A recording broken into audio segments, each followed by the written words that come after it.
എന്തായിരുന്നു നബിയും സഹാബത്തും ബദരീങ്ങളും നേടിയെടുത്ത ആയുധം? അമൂല്യമായ ആയുധം, വജ്രായുധം. അത് വിശ്വാസമായിരുന്നു. അടിയുറച്ച അചഞ്ചലമായ വിശ്വാസമായിരുന്നു.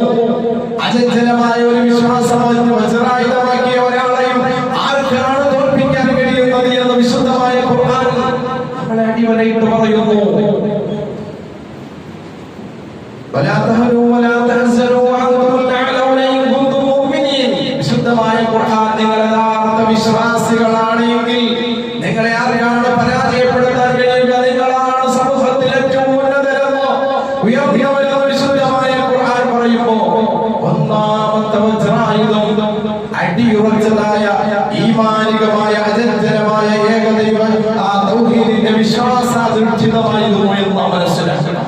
രണ്ടാമതവരെ നേടിയ അമൂല്യമായ അദൃശ്യമായ ആ വജ്രായുധം ഏതായിരുന്നു? രണ്ടാമത്തവരെ നേടിയത് യഖീനായിരുന്നു.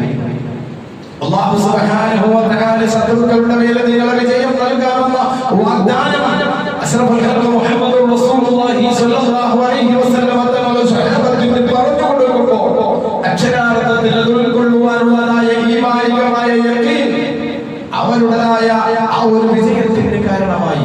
നാം ഒന്ന് ചിന്തിക്കണം.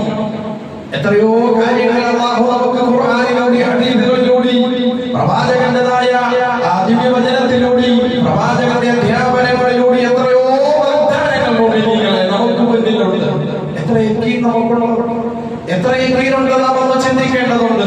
അസ്ഹാബുൽ ബദർ നേടിയെടുത്ത രണ്ടാമത്തേതായ വജ്രായുധം എന്ന് പറയുന്നത് അവർ യഖീനായിരുന്നു. അല്ലാഹു പറഞ്ഞത്, റസൂൽ കൽപ്പിച്ചത് നടക്കുമെന്നുള്ള പൂർണ്ണമായ യഖീൻ വിജയത്തിന്റെ അവസ്ഥയിലേക്ക് സ്വഹാബത്തുൽ ബദറിനെ കൊണ്ടെത്തിക്കുകയാണ്.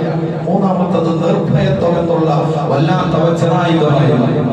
നിർഭയത്വം എന്നുള്ള വജ്രായുധം അല്ലാഹു അല്ലാത്ത ഒന്നിനെയും തെല്ലും ഭയമില്ലാത്ത ഒരു സാഹചര്യത്തിലേക്ക് അസ്ഹാബുൽ ബദർ തന്റെ മുഖാമുഖം നേരിടുന്ന ശത്രുവിനോട് നിർഭയത്വത്തോടെയാണ് പോരാടിയത് എന്നുള്ള ആ ചരിത്രത്തിന്റെ യാഥാർത്ഥ്യങ്ങൾ അതിന്റെ താളുകളിൽ നിന്നും അതിന്റെ ഗ്രന്ഥങ്ങളിൽ നിന്നും വായിച്ചു പഠിക്കുമ്പോൾ നമുക്ക് മനസ്സിലാകും അത്രമാത്രം നിർഭയത്വത്തോടെയാണ് ശത്രുക്കളോട് മുഖാമുഖം നേരിട്ടതെന്ന് നമുക്ക് കാണാൻ സാധിക്കും. പക്ഷെ നമുക്കിന്നത് അല്ലാഹുവിനോട് ഭയമില്ല. നാം അല്ലാഹുവിനെ ഭയപ്പെടാത്തൊരവസ്ഥയിൽ മറ്റു പലതിനെയും ഭയപ്പെടേണ്ടതായ സാഹചര്യത്തിലേക്ക് അല്ലാഹു സുബ്ഹാനഹു വ തആല നമ്മെ കൊണ്ടെത്തിച്ചു എന്നുള്ളതാണ് യാഥാർത്ഥ്യം. നബിക്കും സഹാബത്തിനും ഉണ്ടായിരുന്നതായ ഒന്ന് നിർഭയത്വമായിരുന്നു. അല്ലാഹു അല്ലാത്ത ഒന്നിനെയും തെല്ലും ഒന്ന് ഭയപ്പെടാനുള്ള സാഹചര്യം അവർക്കില്ലായിരുന്നു.